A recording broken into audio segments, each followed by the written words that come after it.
What's going on, y'all? Brother Doug here. Just got back from seeing X-Men Apocalypse. Uh, well, as indicated in the beginning, this is a spoiler-filled video, so I'll say this. As far as X-Men movies go, it's better than X3 and Wolverine Origins, but ironically, it's funny because Days of Future Past corrected those movies, X3 and Origins, and I mean, put it like this. If the movie came on HBO still, I would still tune into it.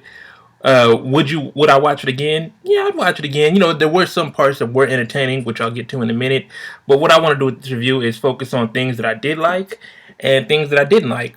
So without further ado, let's get things started. Alright, so Age of Apocalypse is one of my favorite X-Men storylines because as you guys know, I'm a big comic book fan. I love X-Men, I love Black Panther, I love many comic books, but right now we're going to talk about the X-Men. So in Age of Apocalypse, basically it was like an alternate universe where Apocalypse was the ruler, and some of these mutants banded together. There were the Uncanny X-Men led by Storm, and then there were the regular X-Men, the main team led by Cyclops. So here I go thinking that they're gonna actually follow this storyline, take bits and pieces from this storyline and then incorporate it into the movie, but. Remember, it's Fox. They, stray away from the source material when it comes to their Marvel properties. It's a difference because Fox owns the rights to Fantastic Four and X-Men, so they're gonna do whatever the hell they want with those. So I want to start off with things that I did enjoy. As the last movie, Days of Future Past, he was a scene stealer in this movie, Quicksilver. He was awesome. I loved the little mansion scene where he was rescuing the kids and they had that "Sweet dreams are made of this," boom, boom, boom. I definitely enjoyed Wolverine's cameo. Even before that preview teased that he was going to be in this movie, I knew he was going to be in the movie because, they kept asking Bryan Singer, will Logan appear in Apocalypse, and he kept saying, He did the same thing 2000, oh wow, how about that, 5 years ago with First Class. When he was producer on it, they were like, "Hey, is Wolverine going to be in this movie?" He was like, "I don't know." And it turns out Wolverine told us to go ourselves. Another one of my favorite parts is when Jean, Cyclops, Jubilee, who I'll get to in a minute, and Nightcrawler came out of seeing Return of the Jedi. And then so Jean said something like, third movies are usually the worst. And I started laughing because it's funny. It's a joke within a joke. I guess they're taking a little jazz at themselves because, X3 was the third movie in the original X-Men trilogy, and it was by far the worst of the X-Men trilogy. Nightcrawler was awesome. I love the fact, I said this a couple weeks ago during the Agents of S.H.I.E.L.D. finale when I was live tweeting with you guys. I love characters in my favorite shows, comics, or movies who are Christians, who are believers in Christ, who believe in the Word of God and the blood of Jesus. And he also gets cool points because he wore that little Thriller jacket. And, I'm a big Michael fan too. So then again, it was the 80s, so it was only right to wear a Thriller jacket. Alexandra Shipp as Storm was awesome. It was cool to see her accent. It wasn't too forced, like Halle Berry's was in the original X-Men movie. It was just spot on. You would believe that she was. Oh, speaking of, people were complaining because Storm was in Egypt when she should have been in Africa.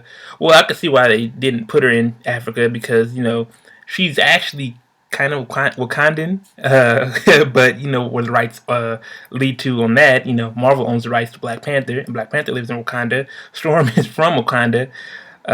Or Uganda. She's born in New York, but she was raised out in Africa. I mean, look at this. Egypt is still in Africa.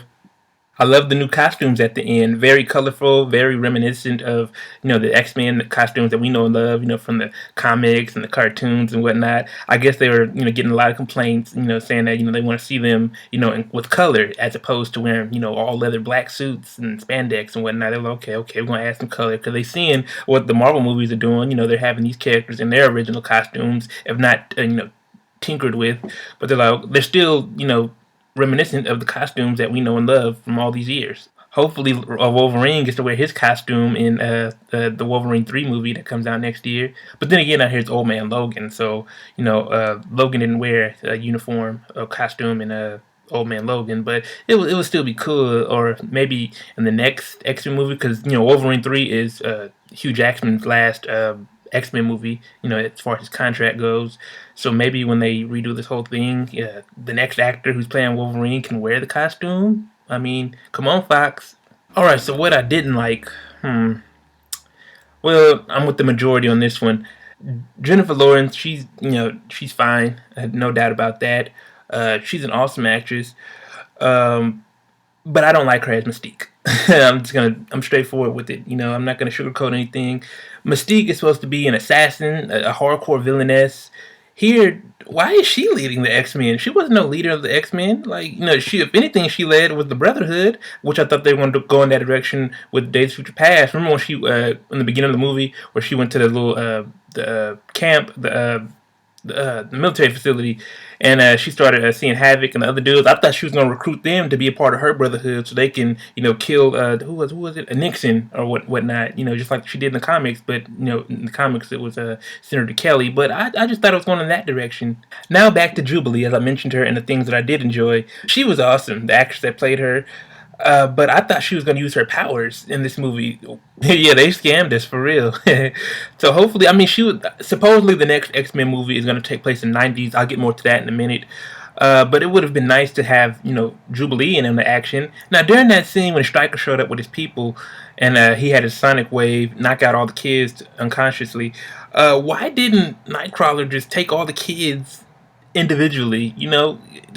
He's pretty quick. Like he could have, oh man, just little stuff like that. Like that just gets me frustrated. I also didn't like that Angel died. Granted, I'm not really a big Angel fan, but he's still part of the original X-Men team. He was definitely a Horseman in the Age of Apocalypse series, as well as the X-Force. Speaking of, they're going to make an X-Force movie, and Psylocke is probably going to be in it, along with Deadpool or Wolverine, maybe. We'll talk about that in a minute. But why did Angel have to bite the dust? Angel bite the dust, funny. But why did he have to bite the dust, man? I mean, I thought he was going to be part of the team at the end. Get the original X-Men back. That would have had me cheer, be like, hey, yeah. So after this movie, here's the things that they can do. So as I just mentioned a few seconds ago, that Psylocke is most likely going to be in the X-Force, because she is part of the X-Force. You see that she didn't die, and she just, after the whole Apocalypse situation, after they defeated him, she just walked away. Bryan Singer, the director, and Simon Kinberg, the writer and producer of this movie, said that the next X-Men movie is going to take place in the 90s. The best era. If you were born in the 90s, what's up? Also, the best part about the 90s is the X-Men were popular in the 90s. I was introduced to X-Men by the cartoon. Remember, I didn't start reading comics until, more mature comics, Marvel, DC, Image, until after high school. But, my first introduction, as I'm pretty sure some of you, was the X-Men cartoon that used to come on Fox Kids. That was my introduction to X-Men.